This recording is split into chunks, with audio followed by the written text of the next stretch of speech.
Hola amigos, bienvenidos a la clase número 8 de este curso de inglés para principiantes online.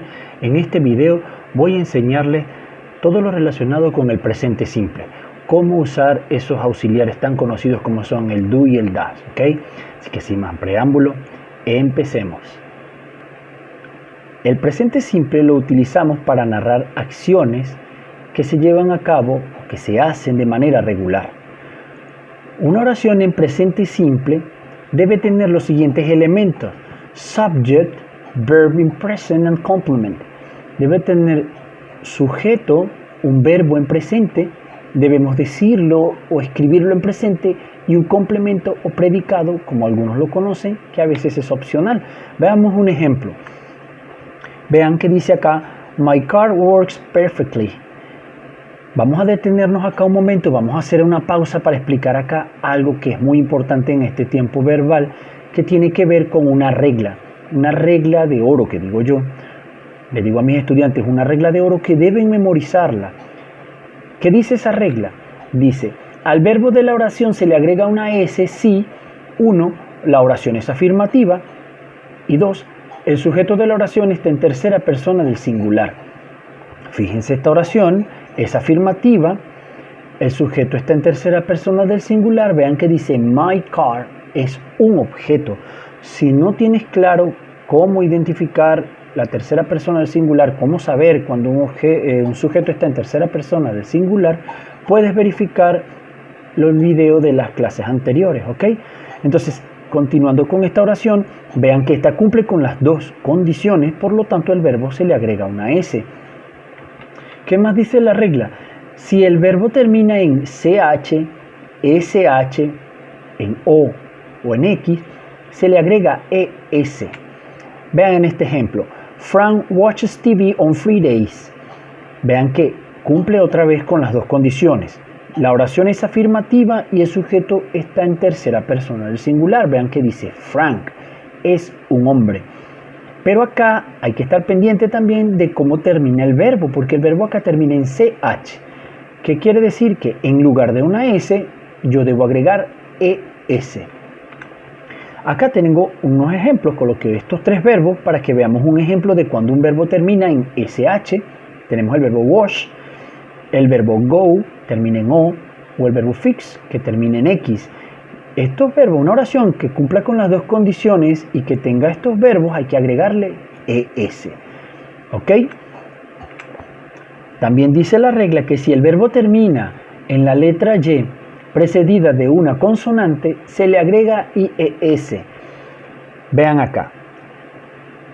El verbo study, el verbo termina en y la letra Y está precedida de una consonante. En este caso, al verbo le agregamos IES. Pero ahora vean el verbo play. El verbo play termina en Y, pero la letra que precede a la Y no es una consonante, es una vocal. Por lo tanto, en el verbo play, simplemente, verbos como este, simplemente le agregamos una S. ¿Ok? Vean el ejemplo. Susan studies English at home. Vean que es el verbo study, la letra Y precedida de una consonante, por lo tanto eliminamos la Y y le agregamos IES. ¿Por qué? Porque esta oración también cumple con las dos condiciones, es afirmativa y el sujeto está en tercera persona del singular. Como esto suele crear confusiones en mis estudiantes, creo conveniente resolver una serie de ejercicios para tratar de que quede bien claro esta parte, ¿ok? Eso lo vamos a hacer enseguida.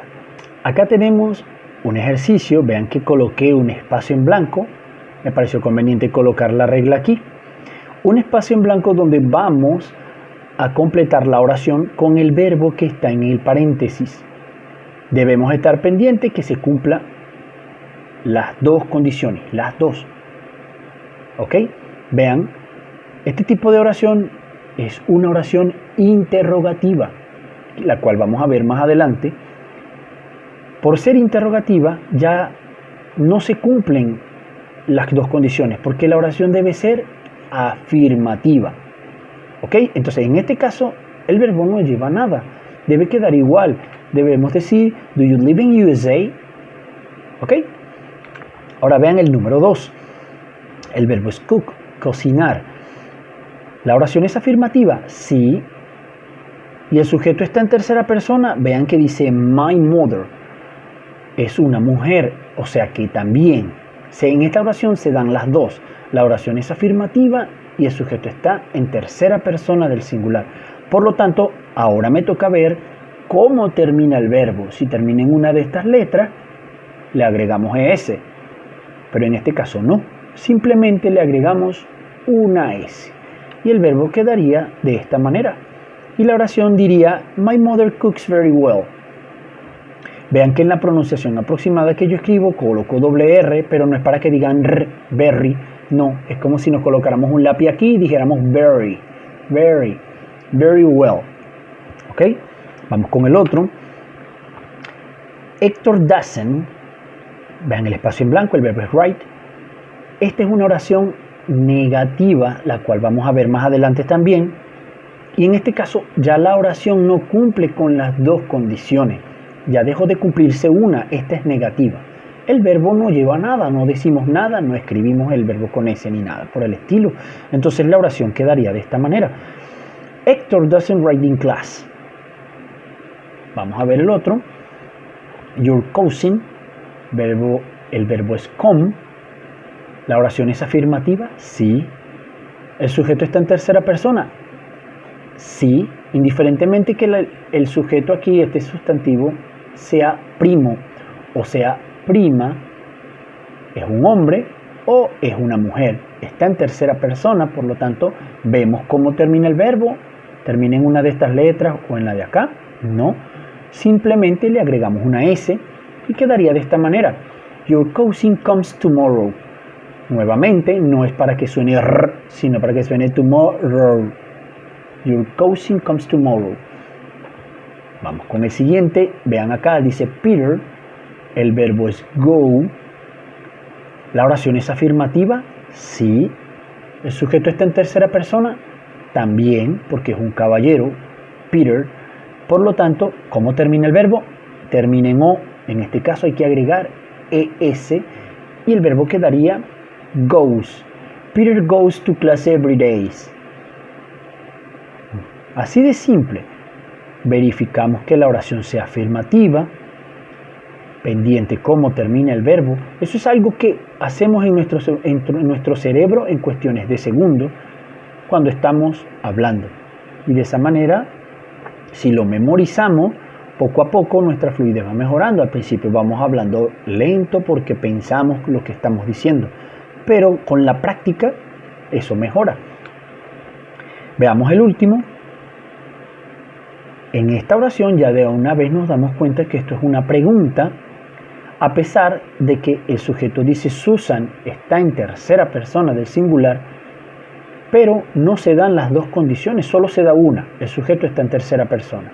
Pero la oración no es afirmativa, es interrogativa.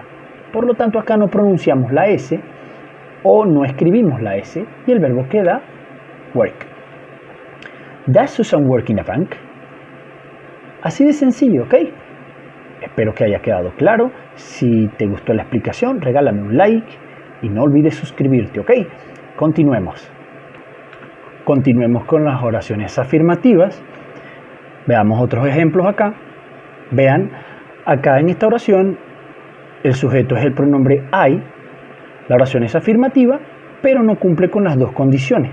Así como el resto de las oraciones las estoy trabajando de esta manera. En estos ejemplos que voy a escribir acá, ninguno cumple con las dos condiciones, por lo tanto el verbo no lleva la S. Veamos cada uno de ellos. En esta dice I work in a high school, el sujeto no cumple, el verbo se escribe de manera normal, como lo dice la estructura, en presente. Veamos el segundo. You learn English online. Fíjense que acá el sujeto es you, tampoco es tercera persona del singular. El siguiente. We practice the exercises in class. El sujeto es we, tampoco. Vean, ténganlo muy en cuenta. Deben cumplirse las dos condiciones. Veamos el otro. They write the exercises at home. Y por último, que este me parece conveniente comentarlo, porque el presente simple también lo podemos utilizar para hacer una petición, para dar una orden. Como en este caso, vean, no hay sujeto, pero decimos close the window, please. Estamos pidiendo algo. ¿Sí? Vean ese ejemplo. Close the window, please. ¿Ok? Vamos ahora con el siguiente. Acá tenemos las oraciones negativas. Fíjense que la estructura de una oración negativa ahora incluimos el auxiliar con la partícula not, para negar. Y los auxiliares del presente simple son estos dos. Tenemos el do y tenemos el das. Cada uno trabaja de una manera diferente. Eso va a depender del sujeto, como lo vamos a ver en este momento. Fíjense, tiene su sujeto, utilizamos el auxiliar para negar y decir no, un verbo en presente y el complemento. Veamos el ejemplo. Vean que dice, así sería una oración afirmativa. Creo que lo ven que dice my cat, ¿verdad?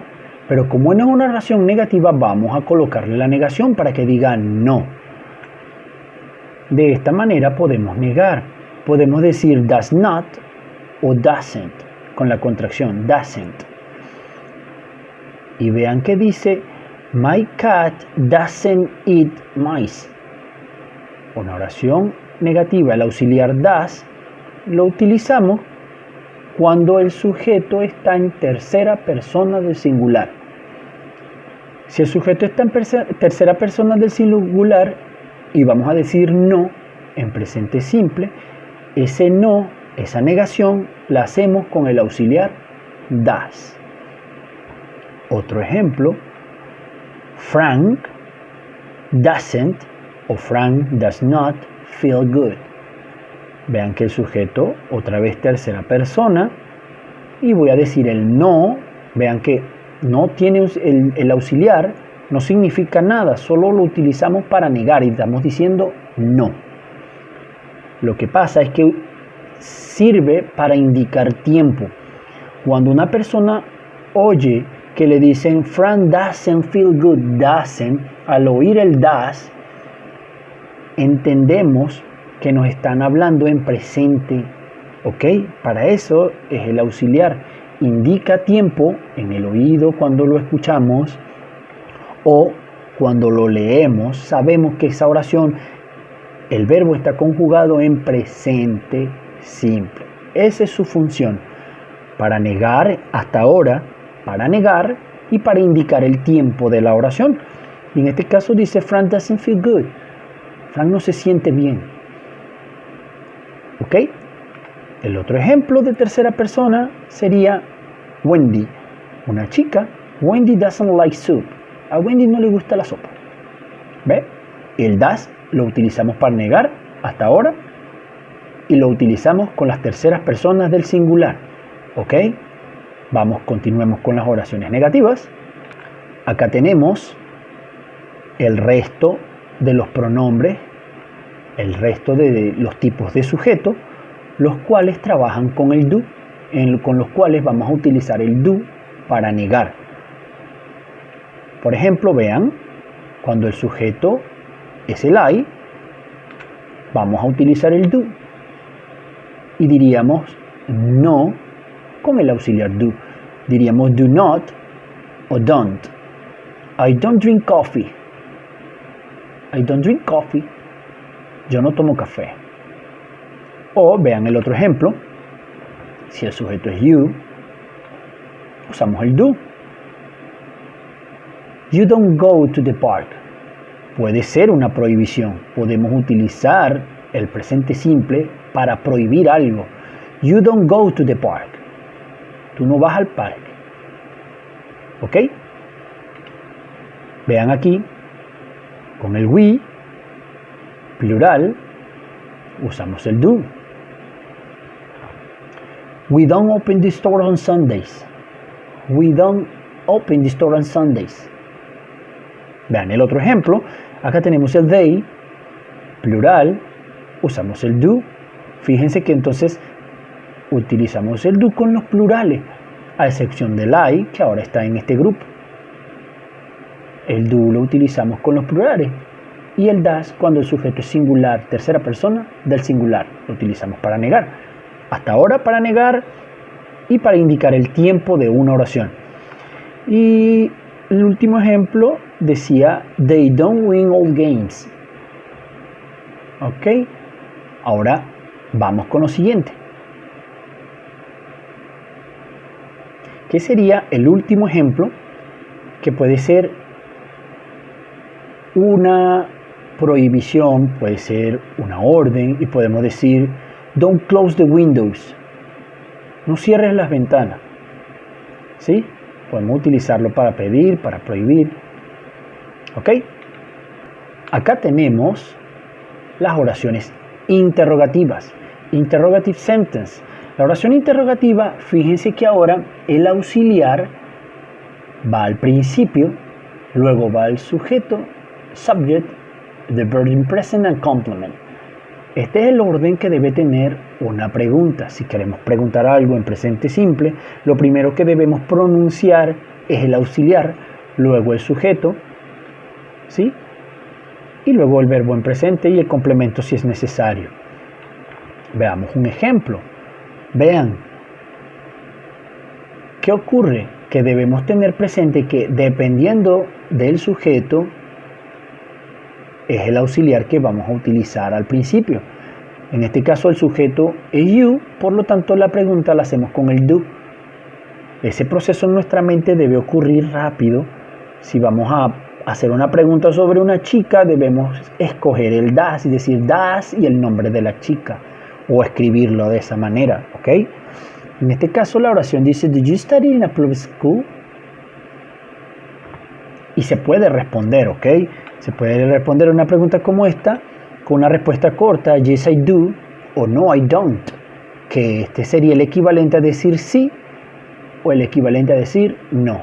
Solo eso, sí o no.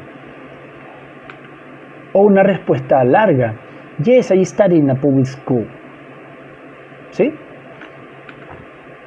Ahora ven esta otra pregunta. Do we do the exercises in class? Entonación de pregunta. Puede ser la respuesta de este tipo. Vean. Yes, you do. O no, we don't. Fíjense que yo estoy respondiendo acá con dos sujetos distintos. Porque puede darse el caso que el que hace la pregunta, ¿verdad? Si yo estoy incluido, cuando la persona que me pregunta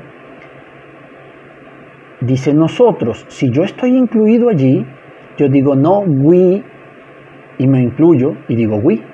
Pero si no estoy incluido, estoy diciendo yes, you, estoy diciendo ustedes, yo no estoy incluido allí. ¿Ok? Por eso lo coloco de las dos maneras, porque se puede presentar esa situación. Yo puedo estar incluido en la acción o no.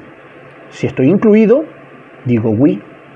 Si no estoy incluido, yo digo you. Estoy confirmando la persona, le estoy confirmando lo que me está diciendo o negando lo que me está diciendo. ¿Ok?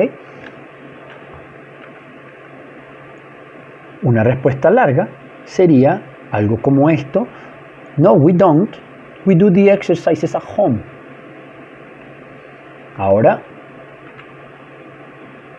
podemos hacer una oración interrogativa utilizando las WH question, las partículas interrogativas. Un ejemplo sería, cuando vamos a utilizar este tipo de palabras interrogativas, esa palabra interrogativa va al principio, antes del auxiliar. La estructura, fíjense que queda igual, sigue siendo la misma, pero anteponemos la partícula interrogativa. Vean el ejemplo y podemos decir esto. Where does Wendy live? ¿Dónde vive Wendy? Este tipo de respuesta no puede venir con un yes o con un not. Simplemente damos la información que nos están pidiendo. Y podemos responder, she lives on Oxford Street. Fíjense que en la respuesta acá, la oración cumple con las dos características las dos condiciones que vimos anteriormente. Es una oración afirmativa a la que estamos respondiendo y el sujeto está en tercera persona del singular, por lo tanto el verbo debo decirlo o debo escribirlo con la S como está acá. Pendiente con esa regla, ¿ok? Veamos otro ejemplo. Does she have a cat? Si yo digo she, seguimos hablando de Wendy, ¿verdad? Como se usan los pronombres personales. Podemos responder yes, she does o no, she doesn't. Una respuesta corta, en este caso ahora con el does, sería el equivalente, como dije, a decir sí o a decir no. Simplemente eso. O una pregunta como esta, why does she have a cat? ¿Por qué tiene un gato? Vean que en inglés tenemos el porqué de pregunta. Y cuando nos preguntan algo con por qué, nosotros siempre respondemos con otro por qué. ¿Por qué llegaste tarde? Porque... y argumentamos por qué. En inglés igual, pero el inglés, el de respuesta, para responder, el porqué de respuesta es este. Because she doesn't like dogs. ¿Por qué tiene un gato? Porque no le gustan los perros. ¿Ok? Continuemos. Acá tenemos does her cat eat mice? Y podemos responder de esta manera, yes it does, o no it doesn't, que sería el equivalente a decir sí o a decir no. Una respuesta larga, yes, her cat eats mice. Fíjense, es una oración afirmativa, estamos hablando de un gato, por lo tanto lleva la S, el verbo en la oración. Vean este otro ejemplo. Does Wendy like soup? ¿A Wendy le gusta la sopa? Podemos responder algo como esto. Yes, she likes soup. Fíjense que en esta oración no se escucha mucho la S por ese truquito que yo les he dicho en otras clases, que si el verbo termina, podemos pronunciarlas juntas, y en este caso son dos S. Y uno dice, yes, she likes soup. Hay que hacerlo muy lento para poder decir esta S, pero si lo hacemos rápido, prácticamente la S no suena. Yes, she likes soups. ¿Ok? Bueno amigos, esto ha sido todo por este video. Si te gustó, regálame un like, apoya esta iniciativa, suscríbete, compártelo por tus redes sociales y será hasta un próximo video. Bye bye.